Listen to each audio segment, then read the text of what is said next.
The fluoride debate. Dentists react to potential FDA ban. Imagine a world where children's teeth are constantly at risk of decay, and their smiles are marred by cavities.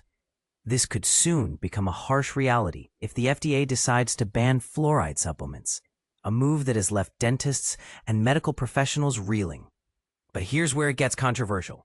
The proposed ban is based on a study that found a link between high levels of fluoride exposure and decreased IQ scores in children.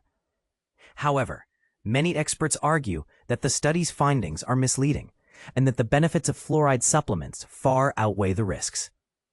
The debate over fluoride is a complex one, with some arguing that it's a crucial tool in the fight against tooth decay, while others claim it's a toxic substance that has no place in our water or supplements.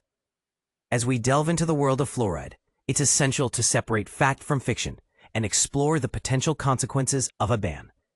The FDA's proposal to ban fluoride supplements has sparked a heated debate, with many dentists and medical professionals speaking out against the move. Dr. James H. Bekker, a professor at the University of Utah School of Dentistry, emphasized that fluoride supplements are often the only way for families in communities without fluoridated water to access this essential mineral. Without it, children's teeth are at risk of decay, and emergency dental services may see an increase in visits. The FDA's decision to consider a ban on fluoride supplements comes after a study published in JAMA Pediatrics found a link between high levels of fluoride exposure and decreased IQ scores in children. However, many experts argue that the study's findings are flawed and that the levels of fluoride exposure used in the study are far higher than what children are typically exposed to through supplements or fluoridated water. Dr. George Tidmarsh, the former pharmaceutical executive recently tapped to run the FDA's Center for Drug Evaluation and Research, criticized the pro-fluoride presentations at a recent hearing, praising instead the presentation of Dr. Bill Osmondson, a dentist on the board of directors of the Fluoride Action Network. The FDA has set a date of October 31st for completing a safety review and public comment period, after which it will decide whether to remove fluoride supplements from the market. But what does this mean for families who rely on these supplements to keep their children's teeth healthy? And what about the potential consequences of a ban on low-income children who already have limited access to dental care? As Dr. Jennifer Webster-Syriac, a dentist and acting director of the National Institute of Dental and Craniofacial Research, pointed out, just brushing and using toothpaste alone is not enough to keep children's teeth healthy. The American Dental Association, the American Association of Pediatrics, and other professional medical organizations have submitted comments to the FDA advocating for the supplements to remain on the market. But here's the thing. If the FDA decides to ban fluoride supplements, it could have a disproportionate impact on low-income children who already face significant barriers to accessing dental care. As Dr. Scott Tomer, a dentist at the University of Illinois Chicago College of Dentistry, noted, "We are the only country questioning the safety of fluoride at this level. The debate over fluoride is far from over, and it's essential to consider all the evidence before making a decision. So what do you think? Should the FDA ban fluoride supplements, or are the benefits worth the potential risks? Share your thoughts in the comments below." And this is the part most people miss. The FDA's decision on fluoride supplements could have far-reaching consequences for public health. And it's crucial that we have an open and honest discussion about the potential risks and benefits. As we move forward, it's essential to consider the evidence and make a decision that prioritizes the health and well-being of our children. But what if the FDA's decision is based on flawed science? What if the benefits of fluoride supplements are being overlooked in favor of a misguided attempt to protect public health? These are the questions that need to be answered. It is up to us to demand a more nuanced and informed discussion about the role of fluoride in our lives. FDA Commissioner exposes hidden dangers of fluoride in water. Are we carpet bombing our kids? Imagine a scenario where a chemical is being added to our drinking water, supposedly to prevent tooth decay, but it may be secretly wreaking havoc on our internal organs.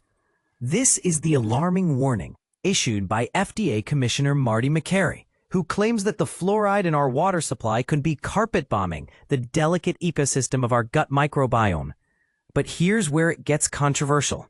While fluoride has been touted as a miracle solution for preventing cavities, Bekker argues that its effects on our overall health are far more sinister. The commissioner's concerns are rooted in the fact that fluoride is a bactericidal agent, meaning it kills bacteria in the teeth. However, this also raises questions about what it might be doing to the trillions of microorganisms that live in our gastrointestinal tract. Bekker describes the microbiome as the garden of a billion different types of bacteria that line the GI tract that live in an equilibrium. He worries that disrupting this balance could have far-reaching consequences for our health, particularly for children. And this is the part most people miss. The FDA has already taken steps to ban ingestible fluoride prescriptions for kids, citing studies that suggest a link between fluoride and thyroid disorders, weight gain, and even decreased IQ. But despite this, the agency still doesn't regulate fluoride in drinking water at a federal level. The FDA has directed the CDC to reconvene the Community Preventative Services Task Force to study and make new recommendations on fluoride. However, some experts, like Health and Human Services Secretary Robert F. Kennedy Jr., have been vocal about their opposition to community water fluoridation. Kennedy Jr. praised Bekker's leadership on this vital issue, saying that ending the use of ingestible fluoride is long overdue. As the debate rages on, one thing is clear. The use of fluoride in our water supply is a complex issue that requires careful consideration. But here's the question. Are we willing to risk the health of our children for the sake of preventing tooth decay? The FDA is set to make a final decision on banning fluoride supplements in October. In the meantime, we want to hear from you. Do you think fluoride in drinking water is a necessary evil or a potential health hazard? Share your thoughts in the comments below. The Tampa Free Press is committed to delivering high-quality, independent journalism. To support our mission, please consider making a small donation. You can also connect with us on Facebook and Twitter for the latest news and updates.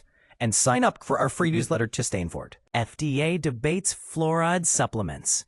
Safety, science, and freedom of choice. The FDA is considering removing oral fluoride supplements from the market, sparking debate over the safety and necessity of these products.